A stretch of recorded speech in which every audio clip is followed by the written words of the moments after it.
अब हम लोग पढ़ेंगे कंपाउंड।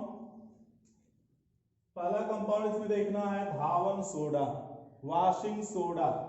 धावन सोडा का सूत्र होता है Na2CO3 × 10H2O।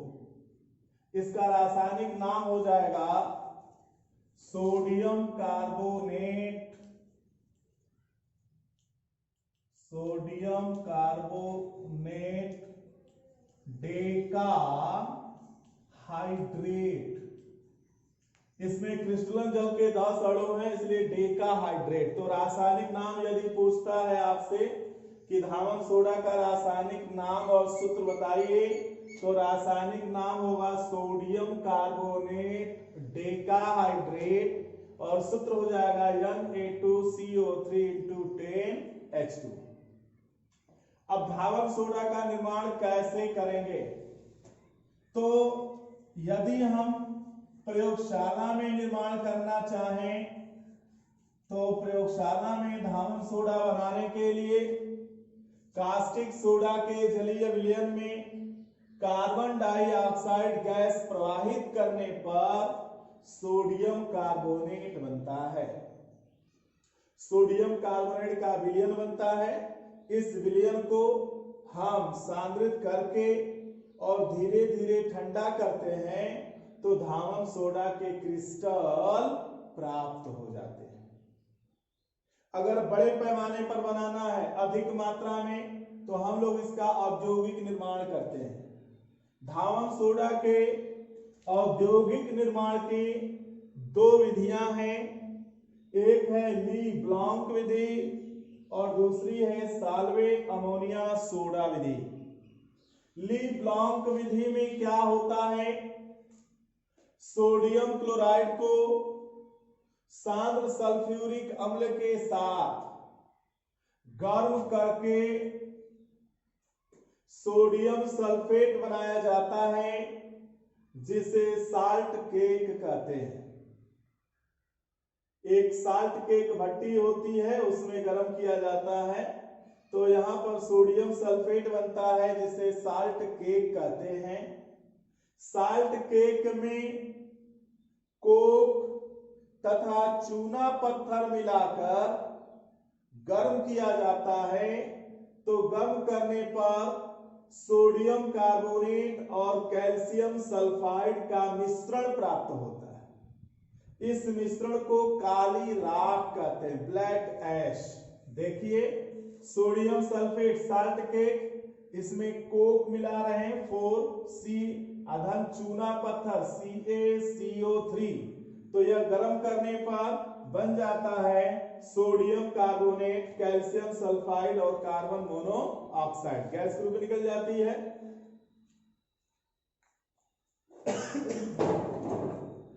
इन दोनों का मिश्रण काली राख कहलाता है, ब्लैक ऐश। और इस काली राख को जल के साथ हम निच्छालित करते हैं, तो जल के साथ निच्छालित करने पर कैल्शियम सल्फाइड अविलेय पदार्थ के रूप में रहता है। उसको जब छानते हैं तो कैल्शियम सल्फाइड अलग हो जाता है और सोडियम कार्बोनेट का विलयन प्राप्त होता है। इसको सांद्रित करके धीरे धीरे ठंडा करने पर, क्रिस्टलित करने पर सोडियम कार्बोनेट के क्रिस्टल प्राप्त हो जाते हैं। दूसरी विधि हम लोगों की है साल्वे अमोनिया सोडा विधि।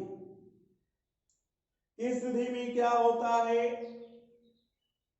कि सोडियम क्लोराइड के सांद्र जलीय विलयन, यानी उसको ब्राइन कहा जाता है।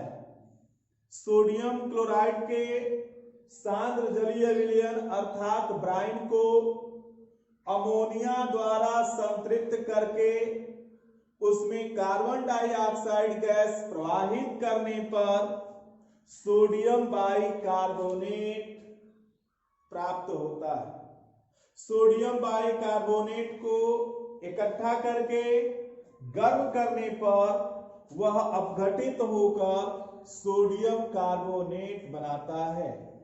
देखिए सोडियम क्लोराइड का विलयन है, इसको अमोनिया द्वारा संतृप्त करते हैं, और कार्बन डाइऑक्साइड गैस प्रवाहित करते हैं।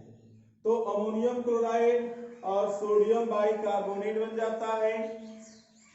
सोडियम बाइकार्बोनेट को जब गर्म किया जाता है तो यह अपघटित होकर सोडियम कार्बोनेट जल और कार्बन डाइऑक्साइड बनाता है। यहां से हमको सोडियम कार्बोनेट प्राप्त हो जाता है। इसका औद्योगिक निर्माण करने के लिए संयंत्र है। इसमें एक संतृप्त टैंक होता है, एक कार्बोनेटिंग टावर होता है, एक चूने की भट्ठी होती है और एक अमोनिया जनरेटर होता है। और यहां पर निर्वात फिल्टर लगा हुआ है। सबसे पहले क्या करते हैं कि जो सैचुरेटेड टैंक है, संतृप्त टैंक है, इस टैंक में सोडियम क्लोराइड के सांद्र जलीय विलयन अर्थात ब्राइन को प्रवाहित किया जाता है और इस टैंक में अमोनिया गैस प्रवाहित करते हैं। अमोनिया गैस द्वारा ब्राइन को संतृप्त कर दिया जाता है और यहां से जो पदार्थ बाहर निकलता है वह अमोनिएटेड ब्राइन कहलाता है।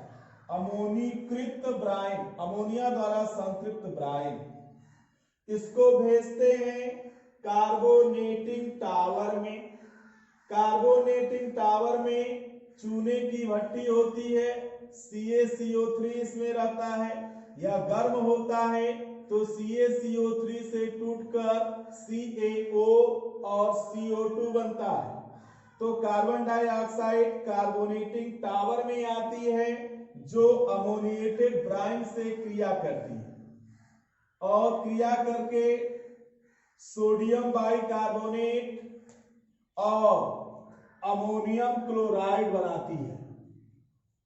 इसको यहां पर निर्वात फिल्टर लगा हुआ है, इसके द्वारा हम छानते हैं तो सोडियम बाइकार्बोनेट अलग हो जाता है और जो द्रव बचता है वह मातृ द्रव कहलाता है, मदर लिकर, जिसमें अमोनियम क्लोराइड होता है। इस अमोनियम क्लोराइड को, मदर लिकर को अमोनिया जनरेटर में भेज दिया जाता है जिसमें नीचे से भाप प्रवाहित होती रहती है और चूने की भट्टी से जो CaO होता है वह जल से क्रिया करके CaOH बना लेता है, जिसको भी अमोनिया जनरेटर में भेज दिया जाता है। अमोनिया जनरेटर में CaOH और अमोनियम क्लोराइड के साथ क्रिया होती है और फिर से अमोनिया गैस उत्पन्न होती है। देखिए अमोनिया जनरेटर में क्रिया होती है तो NH4Cl धन CaOH तो बन जाता है 2 अणु अमोनिया धन CaCl2 धन 2H2। यहां से अमोनिया गैस उत्पन्न होती है और इस अमोनिया गैस को फिर भेज दिया जाता है किसमें? सैचुरेशन टैंक, संतृप्त टैंक में। और यहां से जो CO2 अतिरिक्त होती है वह और कुछ अमोनिया भी निकलती है, इसको भी इसमें भेज देते हैं। इस तरह से यह हमारा चक्रीय प्रक्रम चलता रहता है और सोडियम बाइकार्बोनेट पेस्ट के रूप में प्राप्त होता है। इस सोडियम बाइकार्बोनेट को सुखाकर जब गर्म किया जाता है तो यह अपघटित होकर सोडियम कार्बोनेट जल और कार्बन डाइऑक्साइड बनाता है। इस तरह से हम लोग साल्वे अमोनिया सोडा विधि द्वारा सोडियम कार्बोनेट का औद्योगिक निर्माण करते हैं। अब धावन सोडा के क्या गुण हैं? गुण देखिए तो यह सफेद रंग का ठोस होता है, यह जल में विलेय होता है और इसका जलीय विलयन जल अपघटन के कारण क्षारीय होगा, क्योंकि सोडियम कार्बोनेट यह दुर्बल अम्ल और प्रबल क्षार से मिलकर बना हुआ है। तो जब इसका जल अपघटन होगा जल में घोलेंगे तो जलीय विलयन क्षारीय होगा, अर्थात इसके जलीय विलयन में यदि आप लाल लिटमस पेपर ले जाते हैं तो लाल लिटमस पेपर नीला हो जाता है। अगला गुण है, यदि सोडियम कार्बोनेट यानी धावन सोडा को वायु में खुला रख दिया जाए तो वायु में खुला रखने पर यह अपना कुछ क्रिस्टलन जल वायु को दे देता है। तो ऐसे पदार्थ जो वायु में खुला रखने पर अपना कुल या कुछ क्रिस्टलन जल वायु को दे देते हैं, ऐसे पदार्थों को कहा जाता है उत्फुल्ल पदार्थ।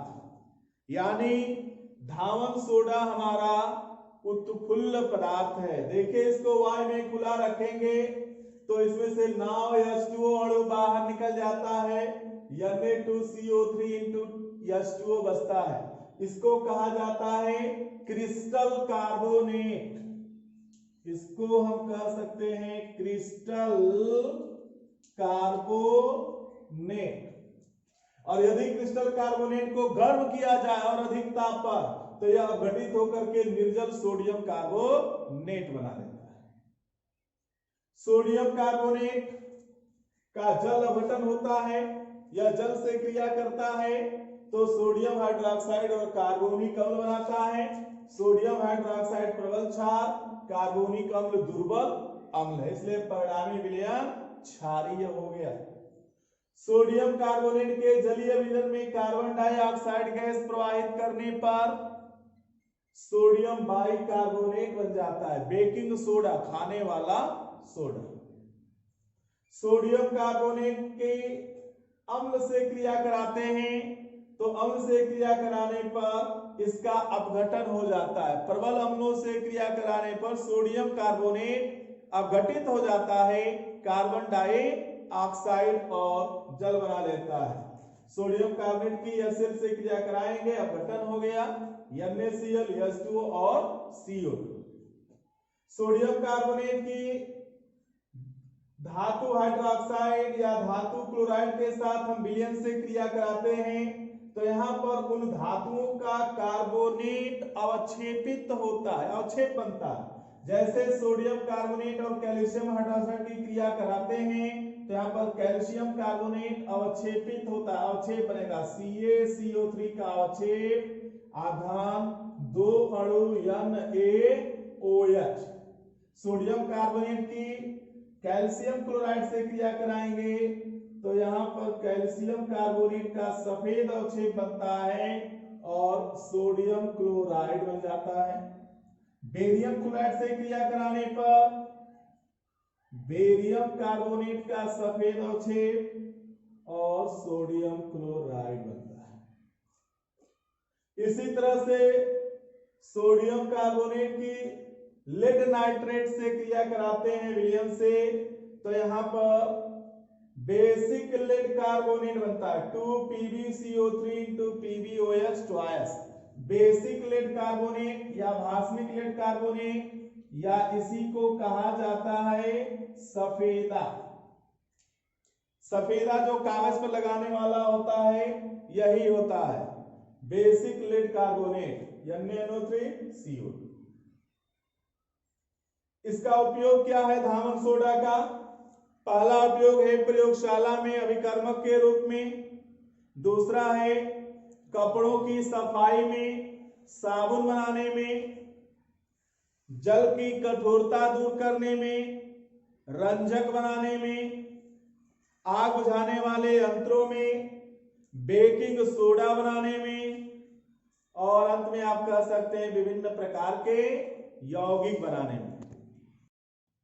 इसके बाद हम लोग पढ़ेंगे विरंजक चूर्ण। अगला कंपाउंड है विरंजक चूर्ण, ब्लीचिंग पाउडर। विरंजक चूर्ण यह दो पदार्थों का मिश्रण होता है। इसको CaOCl2 द्वारा प्रदर्शित किया जाता है या इसको CaOClCl इस तरह भी हम लिख सकते हैं। यह हमारा मिश्रित लवण है, इसका रासायनिक नाम होता है कैल्शियम क्लोरो हाइपोक्लोराइट। कैसे इसको बनाया जाता है?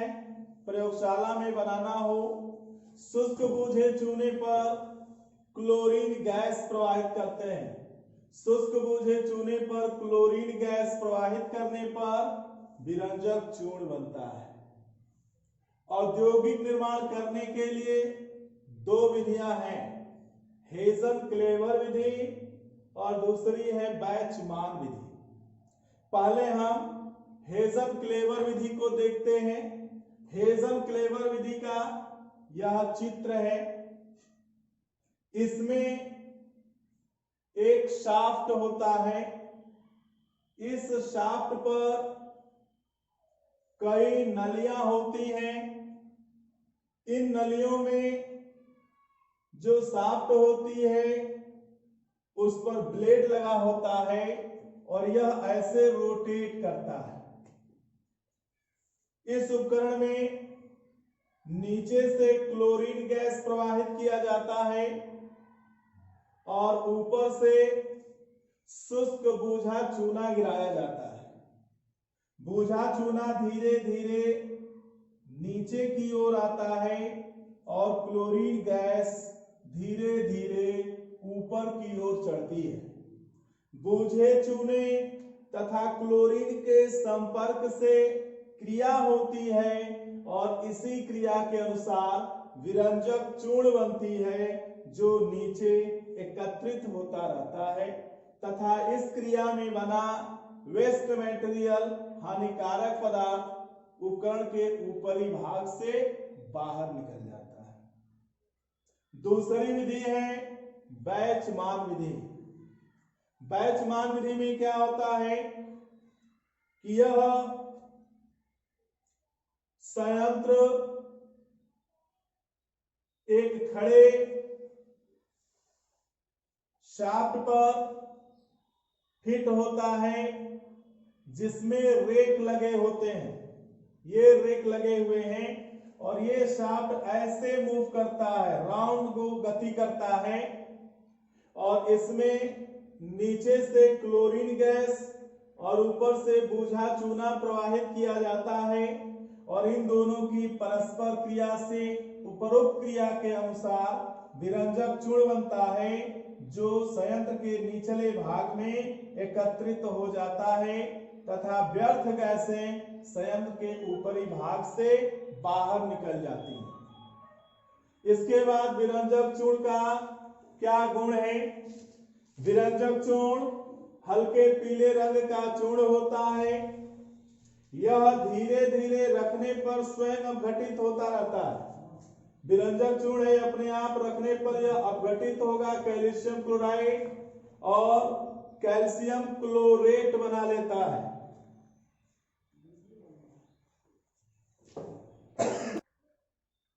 अगला है विरंजक चूर्ण की कार्बन डाइऑक्साइड से क्रिया कराने पर क्लोरीन गैस उत्पन्न होती है।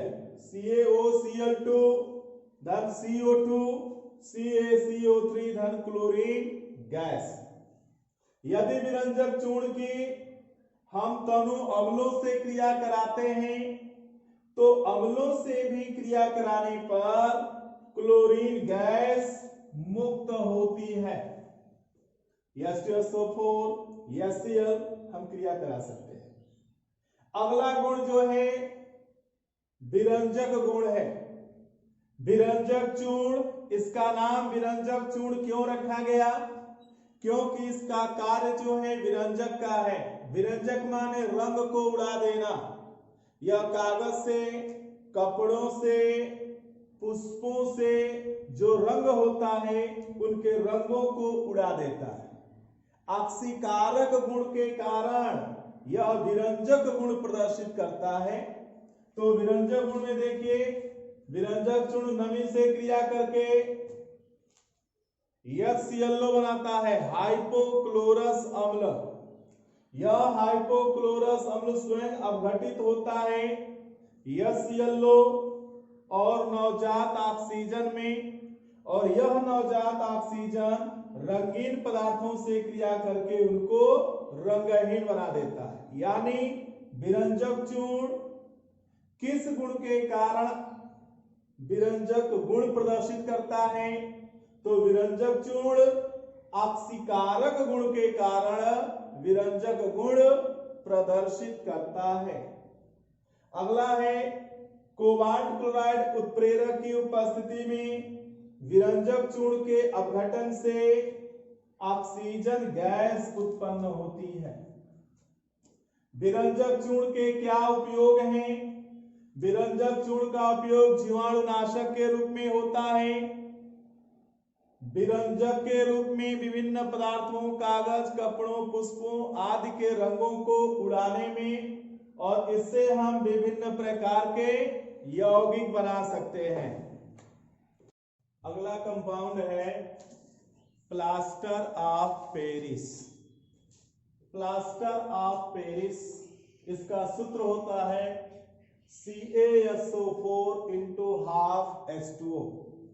रासायनिक नाम होता है कैल्शियम सल्फेट हेमीहाइड्रेट, या इसको हम लिख सकते हैं, इस हाफ को पूरा करना चाहें तो 2 से मल्टीप्लाई कर दें तो प्लास्टर ऑफ पेरिस का एक और सूत्र दूसरा रूप बन जाता है 2CaSO4 into H2। तो CaSO4 into half H2O या 2CaSO4 into H2O दोनों ही प्लास्टर ऑफ पेरिस का सूत्र है। प्लास्टर ऑफ पेरिस कैसे बनाया जाता है? जिप्सम को 120 डिग्री सेंटीग्रेड पर गर्म करने पर प्लास्टर ऑफ पेरिस बनता है। जिप्सम का सूत्र होता है CaSO4 into 2H2O। इसका 2 अणु लेते हैं, 120 डिग्री सेंटीग्रेड पर गर्म करते हैं या अपघटित होकर के 2CaSO4 into H2O plaster of Paris बना लेता है और जल बना लेता है। इसका क्या गुण है? प्लास्टर ऑफ पेरिस यह आटे जैसा सफेद चूर्ण होता है। यह जल से क्रिया करता है, तो जल से क्रिया करके जिप्सम बना लेता है। यह देखिए POP प्लास्टर ऑफ पेरिस, जल से क्रिया हो रही है। जल से क्रिया होने पर CaSO4 into 2H2O जिप्सम बन गया। तो प्लास्टर ऑफ पेरिस से जिप्सम, प्लास्टर ऑफ पेरिस को जल में घोलकर छोड़ देने पर जमकर कठोर पदार्थ बन जाता है और वो होता है जिप्सम। जैसे शल्य चिकित्सा में हड्डियां टूट जाती हैं, प्लास्टर होता है, तो यह पाउडर जो होता है प्लास्टर ऑफ पेरिस होता है, उसका लेप लगाकर जल में घोलकर लेप लगाते हैं।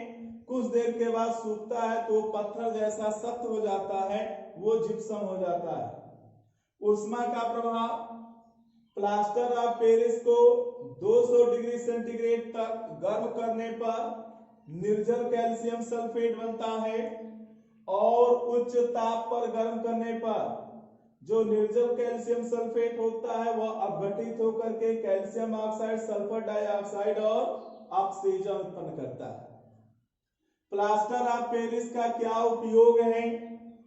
शल्य चिकित्सा में, प्लास्टर करने में, खिलौने तथा मूर्तियां बनाने में। इसका उपयोग खिलौने और मूर्तियां, मॉडल आदि बनाने में करते हैं, क्योंकि जब इसको जल में भिगाया जाता है तो यह फूल करके बड़ा हो जाता है, तो इसलिए कम मात्रा से बड़े आकार की मूर्तियां हम बना सकते हैं, खिलौने बना सकते हैं, इसलिए इसका प्रयोग खिलौने और मूर्तियां बनाने में किया जाता है। प्लास्टर ऑफ पेरिस का उपयोग अग्निरोधी कपड़े बनाने में, टेंट बनाने में, तंबू बनाने में उसके ऊपर लेप कर दिया जाता है कपड़े के ऊपर, तो उस पर आग नहीं पकड़ता है। अगला है इसका उपयोग चाक बनाने में किया जाता है और अंत में आप कह सकते हैं कि इससे हम विभिन्न प्रकार के यौगिक भी बना सकते हैं। इस तरह से अम्ल, क्षार और लवण का चैप्टर विधिवत रूप से समाप्त हो गया। अब आप पढ़िए, क्वेश्चन को करिए, एक्सरसाइज करिए। जो चीज समझ में नहीं आती है आप हमें कमेंट बॉक्स में लिखिए, हम उसका उत्तर देंगे।